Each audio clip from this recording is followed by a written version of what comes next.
So okay mga kamanok, magandang gabi ulit sa inyong lahat. Okay, nandito ulit ako, PJ Vergara, ng Linyada ng Mamay upang magbigay linaw, paliwanag sa isang usapin tungkol sa ating paboritong passion. Walang iba kundi ang pagmamanok. Okay, merong isa tayong kamanok na nagtatanong at nalulungkot siya. Okay, bakit daw lahat ng kanyang ini-entry ay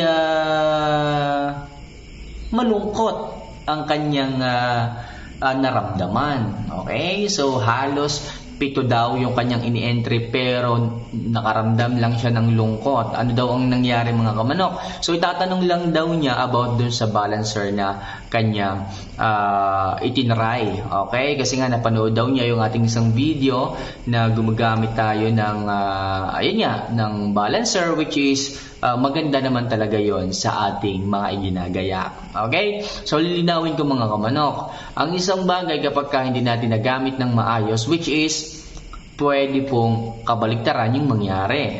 Okay? It's either dapat makatulong, ang nangyari hindi nakatulong. So, bakit po linawin natin So, bigyan natin ng linaw kung bakit magandang gamitin to.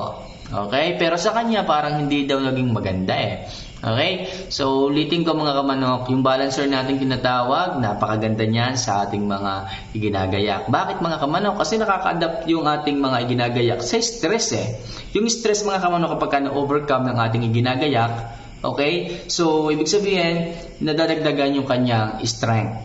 Okay? Compared na sa ating mga iginagayak na ayun lang, walang ginagamit, walang ipina-adapt, 'di ba? So normal lang 'yun, normal. Ibig sabihin, kung yung wala tayong pina-adapt sa kanila, for example, nasa number 5 lang sila, compare natin do sa may pina-adapt tayo sa kanila na balancer, nagiging 10 po yung kanilang strength. Ibig sabihin, mas maganda talaga na meron tayong ibinibigay na additives. Okay, sa ating mga iginagayak, which is nga yung balancer mga kamanok. Kasi po mga kamanok, nakikita ko nagtatanong dito, yung balancer, ginagawa nila maghapon nilang inilalagay, maghapon nilang ginagamit, which is hindi po tama. Lilinawin ko ang balancer mga kamanok, 15 minutes lang po yan. Okay, pagka lumagpas ng 15 minutes, okay, na ginagamit yan, yung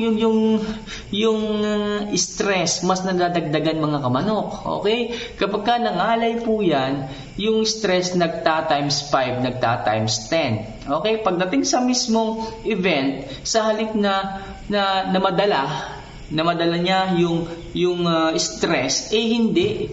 Okay? So, mas nabibigatan siya. Okay?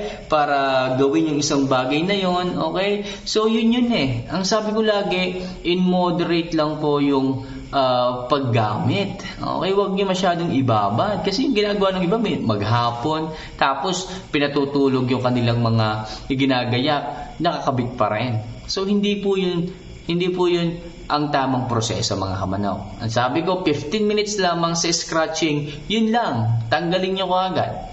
Okay? So, sana maging malinaw yan sa paggamit natin ng balancer. Balancer, napakaganda niyan kung nasa maayos na paggamit. Okay? Sana makatulong yung simpleng tips na yan. Bago ko tapusin mga kamanok, sa mga nagagayak dyan, ito mga kamanok, ang gamitin nyo sana na vitamina. Okay? Kahit ito lang, hindi nyo na kailangan pang bumili ng kung ano-ano. Ito lang mga kamanok at tamang feedings. Okay? Bibigyan na kayo ng tagumpay. Makakakamit na kayo ng medalya using this. Okay? So, natural and organic herb ox mga kamanok para sa inyong mga iginagayak. Sa mga gustong gumamit, pwede nyo kong i-PM sa Linyada ng Mamay Messenger. Pwede nyo kong tawagan o i-text sa